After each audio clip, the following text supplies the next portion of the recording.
histoire d'en dire plus.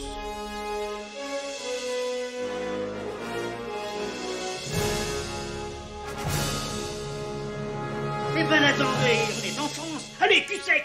Hop.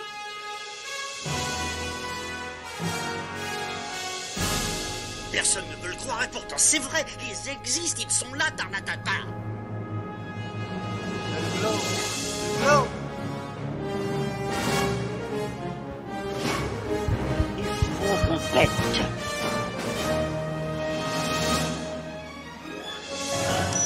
Voyons, circuit branché, correcteur temporel temporisé. Bonjour, bienvenue sur Histoire d'en dire plus. Aujourd'hui, on parle d'un film avec Sean Connery, un film de John McTiernan réalisé en 1990. Vous aurez reconnu dans le titre « À la poursuite d'Octobre Rouge ». Allez, c'est parti mon kiki. Donc, à la poursuite d'Octobre Rouge, ou The Hunt of Red October, dans son titre original, est un film américain réalisé par John McTiernan, sorti en 1990. Il s'agit de l'adaptation du roman d'espionnage Octobre Rouge, du célèbre Tom Clancy, paru en 1984. Le résumé du film. Enfin, d'abord, les acteurs principaux. On a Sean Connery, Alec Baldwin, Scott Glenn, James Earl Jones et Sam Neill. J'ai fait une belle distribution. En 1984, lors de la guerre froide, le sous-marin russe de classe Typhoon, Octobre Rouge, fleuron de la marine soviétique, est équipé d'un nouveau système de propulsion silencieux appelé la chenille, qui le rend indétectable au sonar. Les premiers essais du navire sont confiés au commandant Marco Ramius, vétéran de la marine soviétique, aux états de service irréprochables. Ce dernier, qui a compris que ce sous-marin est équipé d'armes nucléaires de première frappe, désobéit aux ordres et met le cap sur les États-Unis afin de passer à l'ouest. L'état-major soviétique est informé de ses intentions par une lettre que Ramius a postée avant son départ.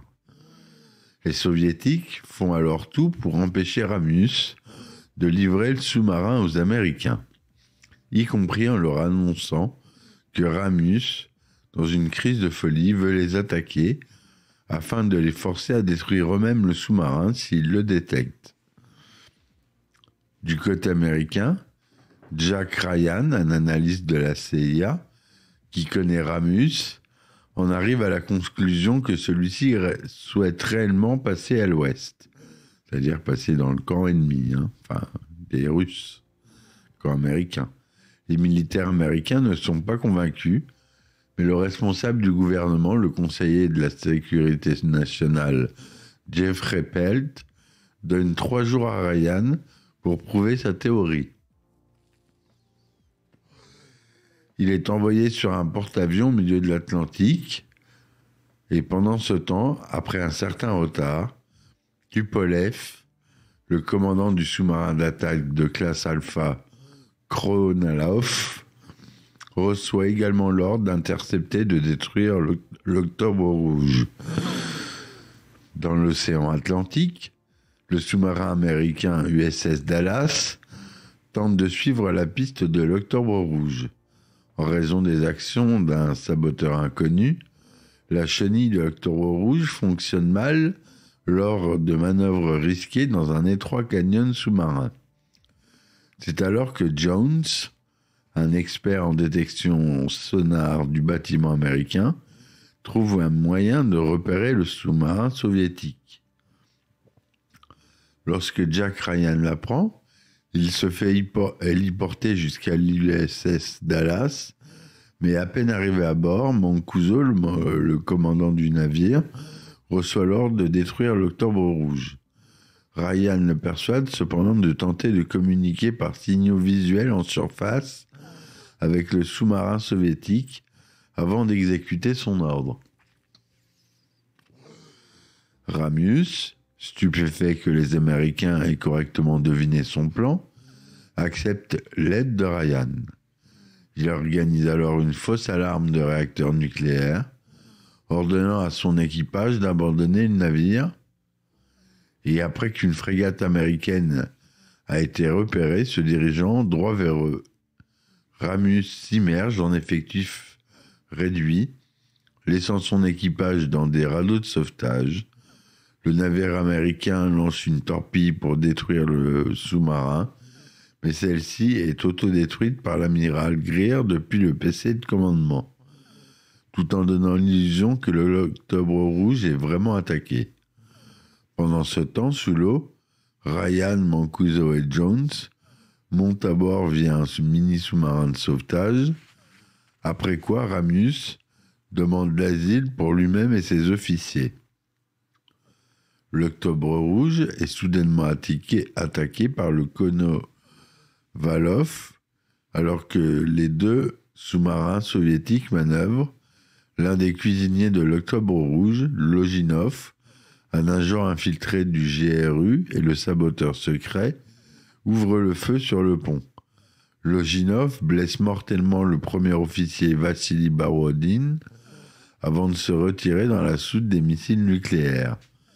Ryan et Ramius le poursuivent. Loginov blesse Ramius à l'épaule, mais Ryan tue Loginov avant qu'il ne puisse allumer un missile. Pendant ce temps, l'Octobre Rouge effectue des manœuvres d'évitement avec une diversion fournie par le Dallas, provoquant la destruction du bâtiment de Tupolev par sa propre torpille. L'équipage de l'Octobre Rouge, désormais secouru, assiste à l'explosion du Koronalov. Ignorant la présence de celui-ci, il pense que Ramius s'est sacrifié avec l'Octobre Rouge pour éviter d'être abordé.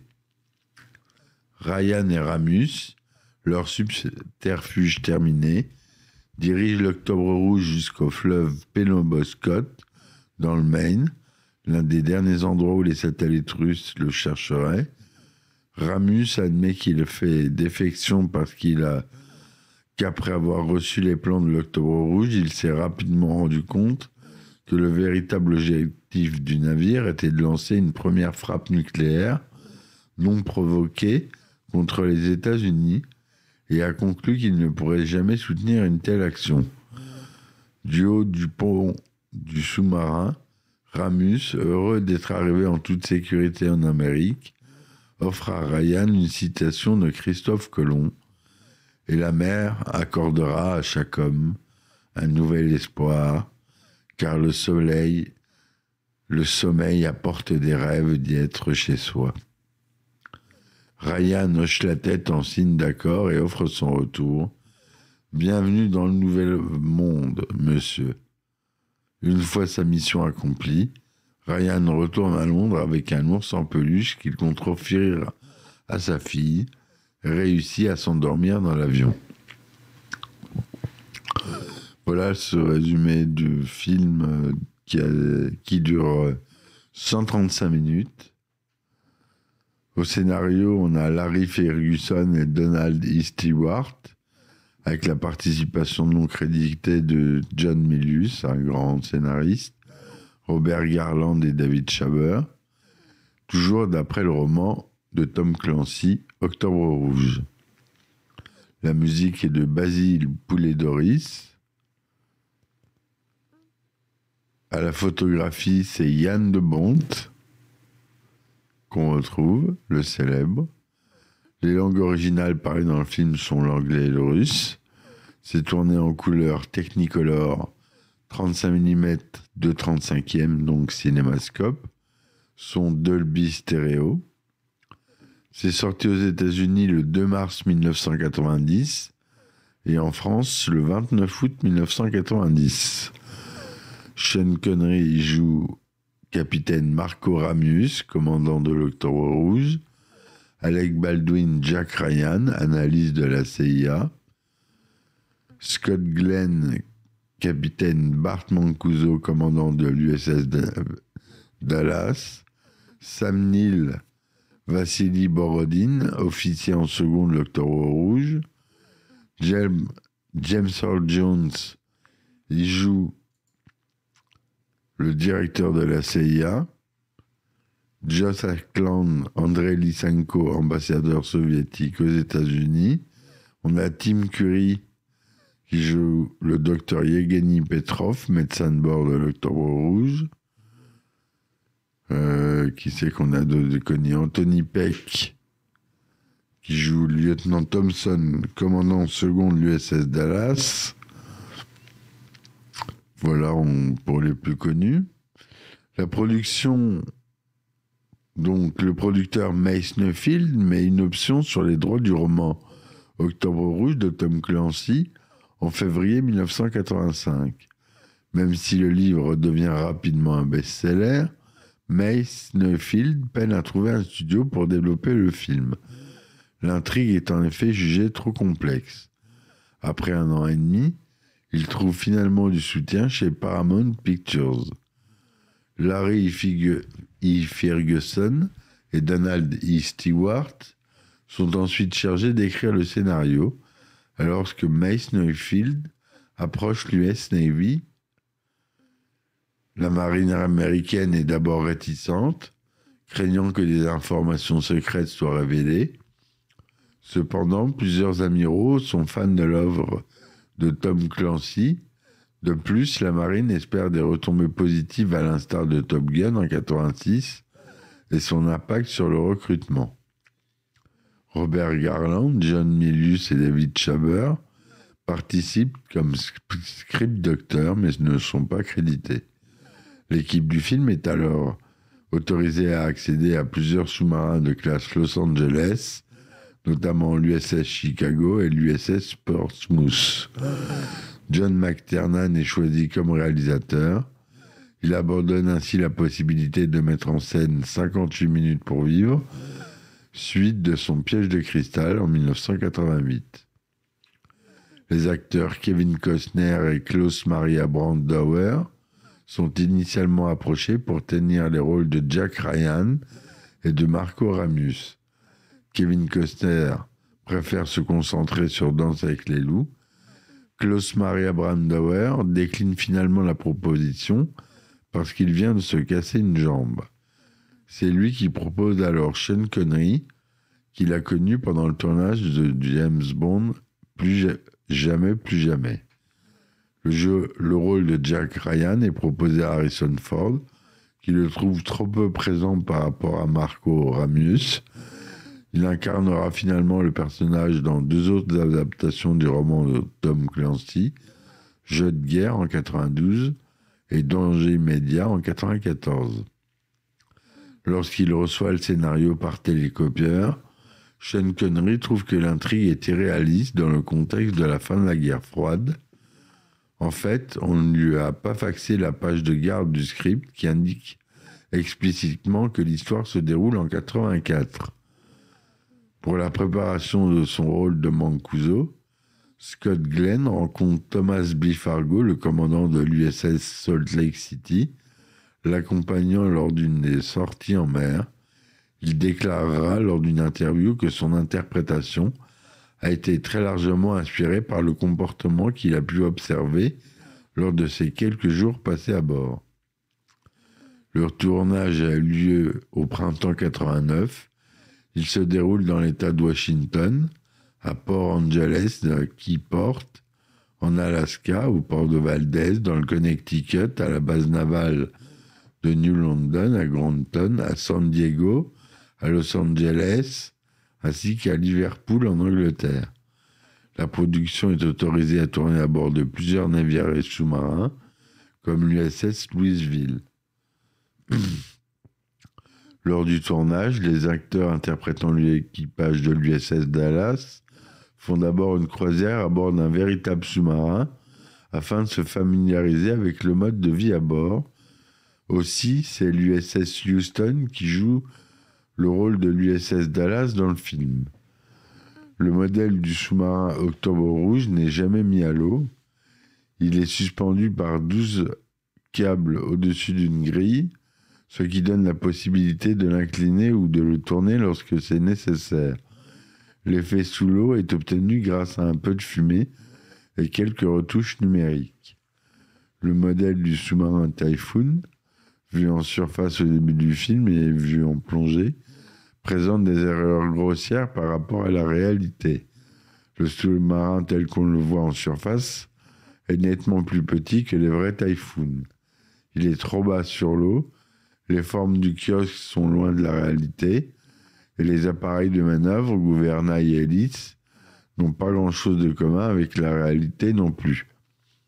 On peut s'en étonner s'agissant du sujet central du film, d'autant que sur l'ordinateur de l'agent de la CIA, Jack Ryan, la silhouette animée du navire est, elle, très fidèle à la réalité.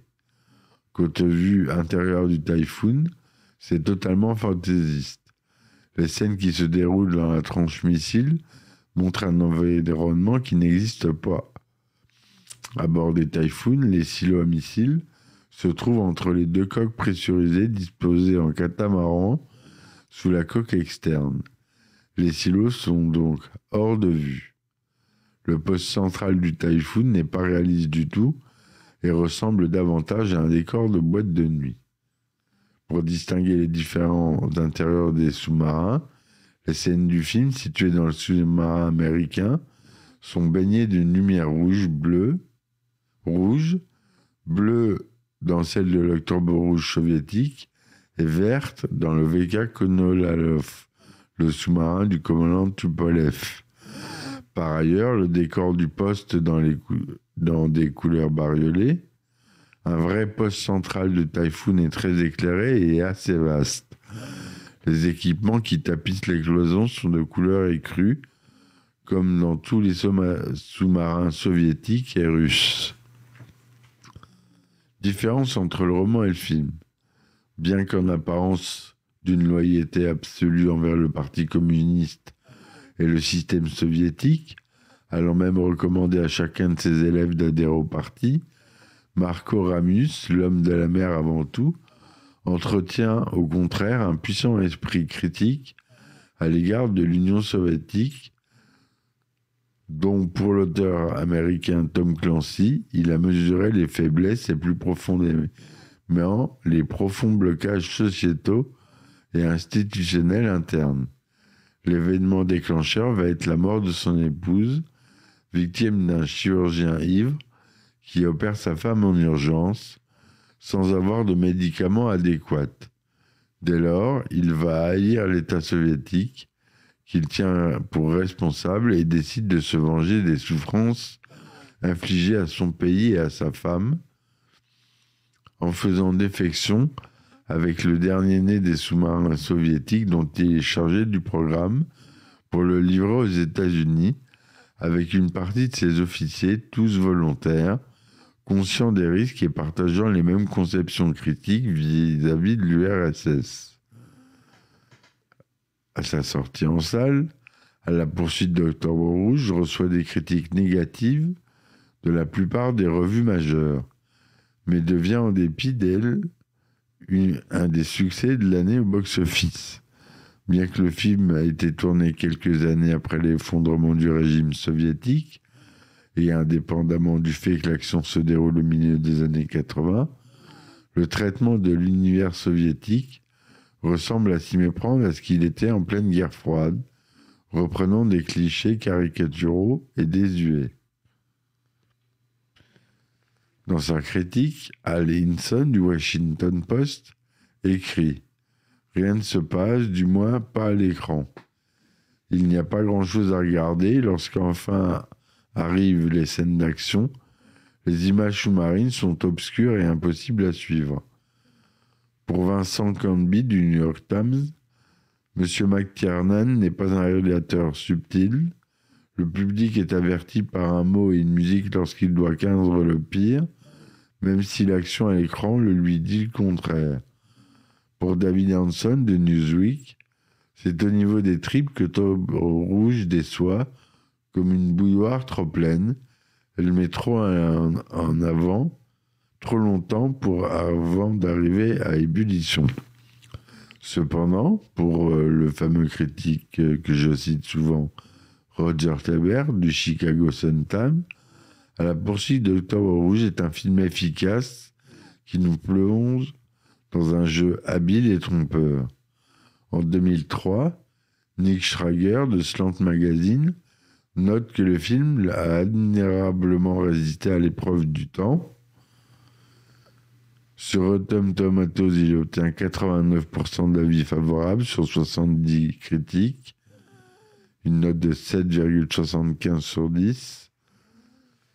Le consensus indique parfaitement interprété et rempli de suspense. Le film est un thriller sous-marin à l'ancienne avec beaucoup de puissance de feu à revendre. Sur Metacritic, 58% sur 22 critiques. Avis mitigé et moyen. En France, il fera 1 141 000 entrées. Total mondial, 200 512 000 $ de recettes. 17 millions juste au box-office américain. Il a reçu l'Oscar du meilleur montage sonore, prix de la meilleure musique et Golden Reel Award du meilleur montage sonore au Motion Picture Sound Editors 91.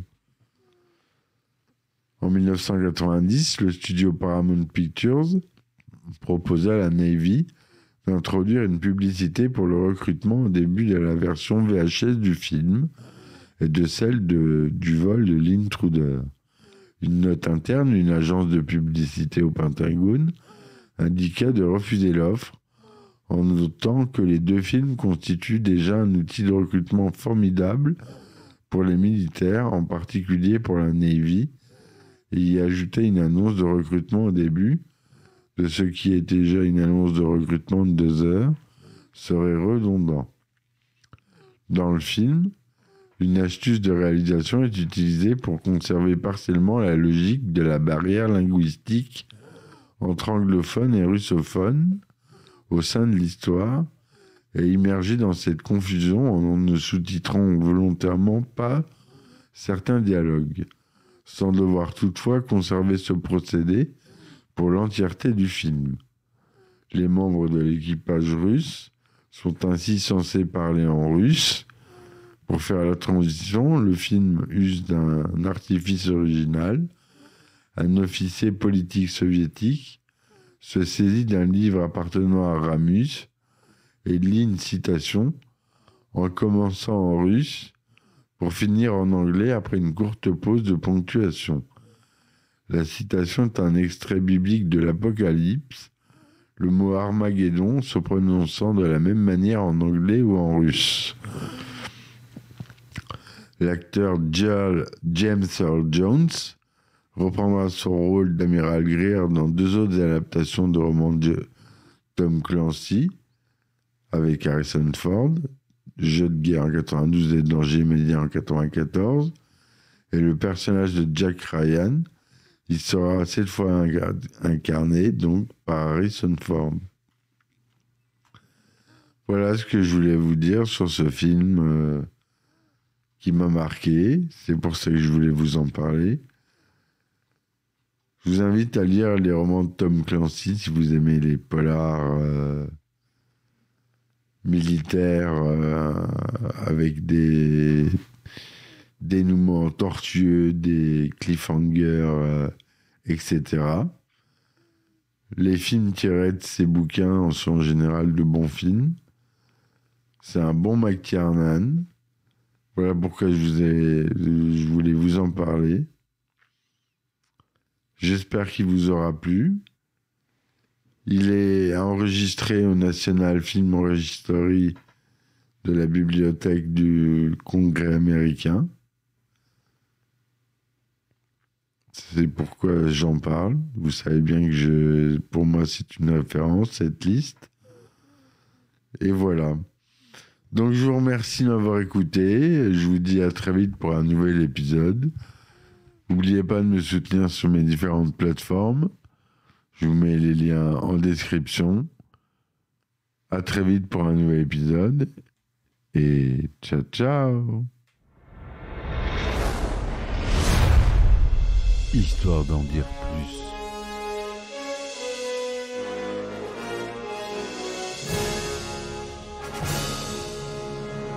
Eh ben attendez, on est en France. Allez, cul sec.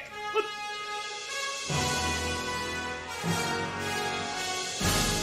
Personne ne veut le croire et pourtant c'est vrai, ils existent, ils sont là, Tarnatata. Le globe. Le globe. Il faut qu'on pète.